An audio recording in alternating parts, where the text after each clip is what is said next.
जय श्री कृष्ण, जय श्री राम, जय गौ माता, जय राधे श्याम। और आप सब कैसे हैं? आप देख रहे हैं हमारा चैनल आप तपोवन न्यूज, और इसमें हम चर्चा कर रहे हैं। लोग बड़े भ्रमित हो रहे हैं कि दिवाली 31 तारीख को करें या दीपावली 1 तारीख को करें। तो मैं आपको यह निवेदन करना चाहूँगा, जब ऐसी कुछ असमंजसता आती है तो तभी तो हमें शास्त्रों का ही सहयोग लेना चाहिए। इसमें ना मेरी बात मानिए ना किसी और की बात मानिए, तो शास्त्र कहता है वो बात मान लीजिएगा। कहा जाता है कि यदि दोनों दिन अमावस्या को प्रदोष समय चल करके आ जावे तो अमावस्या दूसरे ही दिन की माननी चाहिए। तो देखिए, पहले दिन 31 तारीख को 3:53 पर अमावस्या आरंभ हो रही है।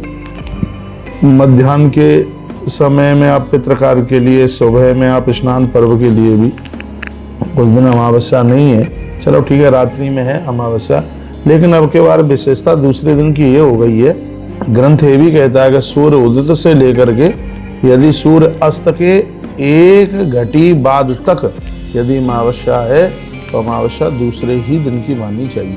और ग्रंथ में ये भी वर्णन है, अमावस्या में पड़वा चल करके आ जाती है तो उस दीपावली को शुभ ही माना जाता है। तो आप बिल्कुल कंफ्यूज मत होइए। इसमें हम आप स्क्रीनशॉट भी इस वीडियो में हम भेज रहे हैं कि निर्णय सागर पंचांग के अनुसार भी दिवाली 1 ही तारीख को है, पूरम पट 1 तारीख को है दीपावली। इसलिए कंफ्यूज होने की बिल्कुल ज़रूरत नहीं है। दीपावली 1 ही तारीख को मनाइएगा। उसका जो लक्ष्मी पूजा का मुहूर्त है अगली वीडियो में हम उसको अब भेज देंगे। क्या सुंदर वर्णन किया गया है। कहा गया कि दंडई गर्जनी योगे दर्श स्वातु परिहवि तदा विहाय पूर्वत दिहु परिहनि शुक्र रात्र का। यदि 1 घटी से ज़्यादा अमावस्या दूसरे दिन पड़ती है तो दूसरे दिन की यदि आप अमावस्या मनाते हैं तो शुक्र रात्र का, वह रात्रि सुख देने वाली होती है।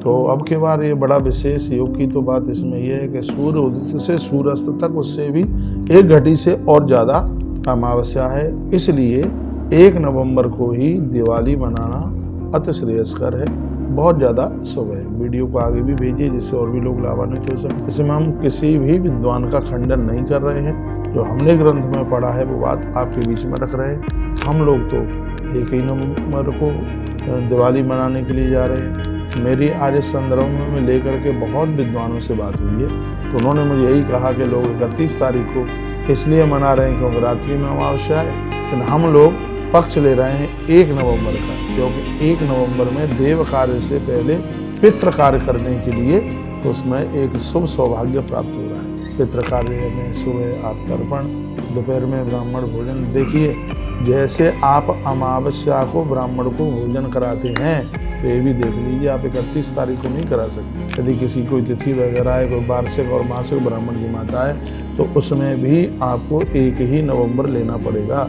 क्योंकि 1 नवंबर को उदिता में ये तिथि है जिसमें पहले आप पितृकार कीजिए, रात्रि को देवकार कीजिए। हमारे ग्रंथों में लिखा है कि देवकार करने के बाद पितृकार नहीं होता, पितृकार करने के बाद देवकार होता है। अब रात्रि को आप लक्ष्मी पूजा करने के तत्पश्चात फिर आप पितृकार कैसे करेंगे? आप ऐसा तो इसमें है नहीं कि पहले दिन आपने लक्ष्मी पूजन, लक्ष्मी नारायण पूजा कर ली और दूसरे दिन फिर आप पितृकर्म करें। तो इसके लिए शास्त्र इसके लिए मना करता है। शास्त्र कहता है पहले पितृकार्य होना चाहिए, उसके बाद में देव कार्य होना चाहिए। अब बच्चों की शादी होती है, भावनाएं वगैरह पड़ती हैं, जो लोग विवाह वगैरह पढ़ते हैं उनको पता है, उसमें भी सबसे पहले पितृ पूजन होता है, पितृकार्य होता है, उसके बाद में ही देव कार्य होता है। तो पहले दिन आप लक्ष्मी पूजा वगैरह कर लेंगे, फिर दूसरे दिन अमावस्या के दिन आप कोई पितरों के लिए कोई आप ब्राह्मण को जिमाएं तो फिर उसको फिर निषेध कहा गया है। इसलिए 1 नवंबर को पहले आप पितृकर्म कीजिएगा, सुबह पर्व में स्नान इत्यादि से निवृत्त होकर के तर्पण, ब्राह्मण भोजन वगैरह ये सब चीज़ें उस दिन होती हैं। फिर रात्रि को आप फिर लक्ष्मी नारायण की पूजा कीजिएगा। आनंद की बात यह है कि सूर्य उदित में भी है तिथि और सूर्यास्त में भी है तिथि, ये बहुत बड़ी बात है।